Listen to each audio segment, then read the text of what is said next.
সাদিয়া তুই আমাগুলোকে বসে খাওয়া দাওয়া করে নিলে তো পার। এটা কোন ধরনের কথা মিষ্টি? তুই জানোস না ও আমাগো বাড়ির চাকরানির মাইয়া, ও আমাগুলোকে খাইবো? তাতে কি হয়েছে মামা? চাকরানির মাইয়া বলে কি ও মানুষ না? মানুষ, তা গরিব মানুষ। আমরা হইছি জমিদার মানুষ, জমিদার বংশের লোক। আমাগুলোকে যদি চাকরানির মাইয়া বৈশা খায় আর এটা যদি গ্রামবাসী শুনে, আমাকে মান ইজ্জত থাকবো? সব ধুলা মিশা দেবো না? ভাইজান তো ঠিকই কইছে, কুকুরে তো মানুষের বাড়ি পাহারা দেয়, তাই বলে কি মানুষ কুকুর নিয়ে বসে খায়? মা তুমি এটি কি জাদা কইতেছ? সাদিয়া তুই এদের কথায় কান দিস না, আমাদের সাথে বসে খা। ও বসলে আমি উঠে যাবো। সমস্যা নাই, আপনারা বসে খান, আমি পরে খামুনি।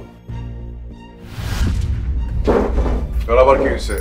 আমার বন্ধু কল দিছে, আমি পরে খাবো না। চাচা আমি বারান্দায় দিয়ে বসলাম, আপনাকে কিছু লোক আমার ডাক দিয়ে। যা।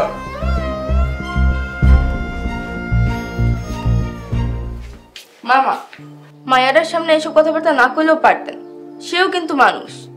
মানুষ, তা গরিব মানুষ। দেখাও শুরু কর। এত কথা না কয়ে আগে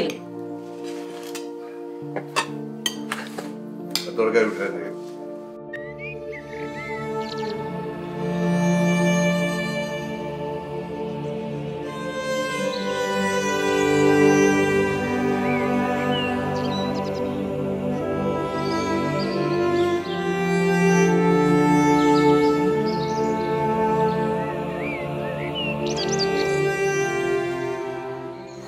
আব্বার পুকুর কথা কিছু মনে করো না।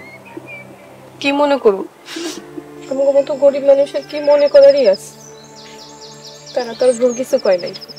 আমি হলাম তোমাকে বাড়ির চাকরানির মাইয়া, তোমাকে লগে এক টেবিলে বসে খাওয়ার যোগ্যতা আসলেই তো আমার নাই। আরে তারা তো জানে না এই চাকরানি মাইয়ে হইব একদিন এইবারে রাজরানী। জানলে তো আর এইসব কথা কইতো না। আর রাজরানী শোনো, এটা কোনো নাটক সিনেমা না যে আমি হঠাৎ করে চাকরানি মায়া থেকে রাজরানী হয়ে যাবো। আর তাছাড়া তোমার আব্বা আমাকে এই সম্পর্ক কোনোদিনই মাইনা নিব না। আর তুমিও শেষমেশ তোমার আব্বার কথা মতো তোমার বাবা তোমার মিষ্টিরই বিয়ে করবা। এই রাকিব সাদিয়ার রেখে মিষ্টির বিয়ে করব? এত বড় কথা কইতে পারলা? সাত আসমান ভাঙে যাইব, জমিনের মাটি ফাইটে যাইব, তবুও সাদিয়ার রেখে মিষ্টির বিয়ে করব না। থাক হইছে। বিশ্বাস করো, আমি তোমার ছাড়া অন্য কারো বিয়ে করব না। আচ্ছা তুমি কি আমার বিশ্বাস করো না? বিশ্বাস করি, আবার করিও না। মানে কি? আচ্ছা চাচা ডাকতেছে।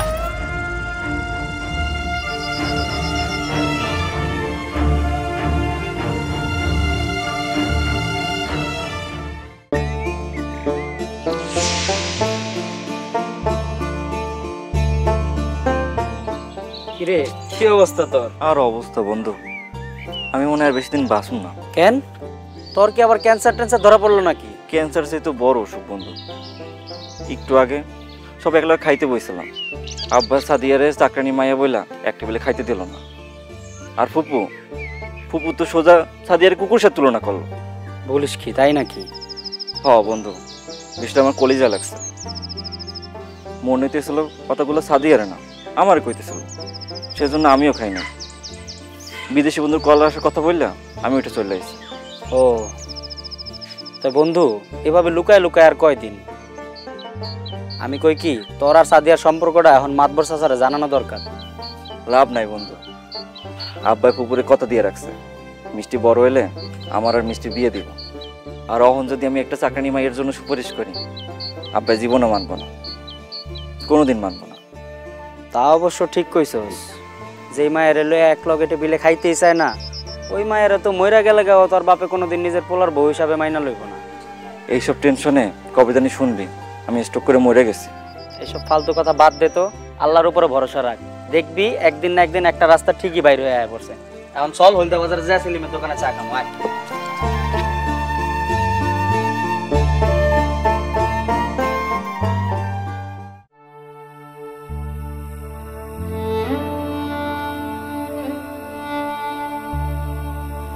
মা, তুই আইসস? মাইছি, তোমার শরীরের এখন কি অবস্থা? তুমি ওষুধ খাইছো? না, খাই নাই। তোমার শরীরে তো জলপট্টি দিয়ে লাগবো, তুমি বলো আমি গর্তে নিয়ে গেছি।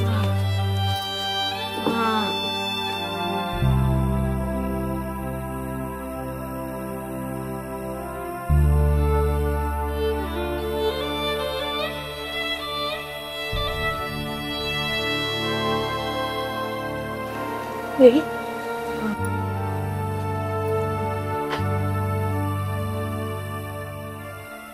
বাবা রাকিব, তুমি আইছো? হ খালাম্মা, অনেক রাইত হয়ে গেছে তো, তাই ভাবলাম সাদিয়ার একটু আগাই দিয়েছি আর আপনারও একটু দেখে আসি। আমি সাদিয়ারে নিয়ে বড় চিন্তায় আছি রে বাবা। 8 বছর বয়সে ওর বাপটা মরে গেল। এখন যদি আমারও কিছু হয়ে যায় তাহলে আমার সাদিয়ার কি হইব? চিন্তা করেন না, আমি আছি তো। আমি মানে আমরা আর কি, আমরা সবাই দেখে শুনে সাদিয়ার একটা ভালো পোলা দেখে বিয়ে দিয়ে দেবো, আপনি কোনো চিন্তা করেন না। তুমি আমার অন্য পোলার লগে বিয়া দিবা না?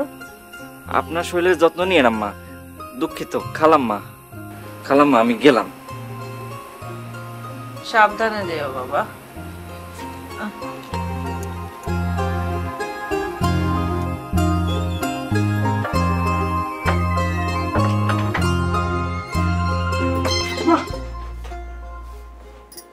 এই তুমি না চইলা গেলা, তাহলে আমার ঘরে কি করতেছো? তোমার ঘরটা দেখতেছি আর ভাবতেছি। তা কি ভাবতেছো হুনি? ভাবতেছি আব্বা যদি আমাকে দুইজনের মাইনা না নেয় তো আমার বাড়ি চলে আসুন, ঘর জামাই থাকুন।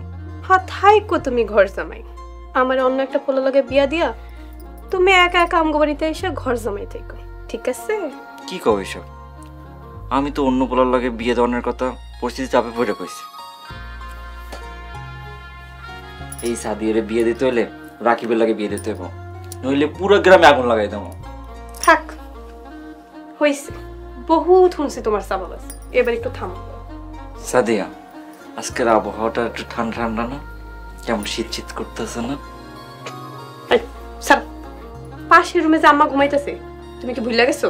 খালাম্মা তো অসুস্থ, এতক্ষণে মনে হয় ঘুমায় গেছে। তো কি হয়েছে রাকিব? হাত ছড়া কইতাছি। কেন, তুমি আমার ভালোবাসো না? বাসি তো। তাহলে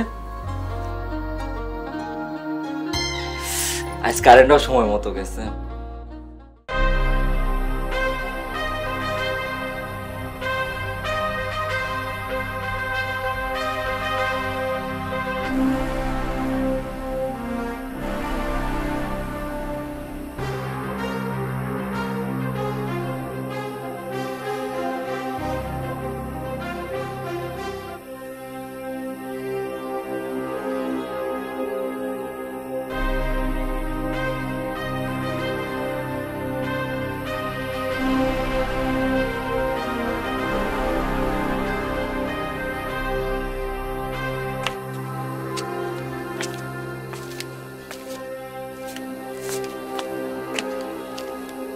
কি ব্যাপার ভাইজান, এই কোন কোন ঠান্ডার মধ্যে এত রাতে আপনি বাইরে বসে রয়েছেন?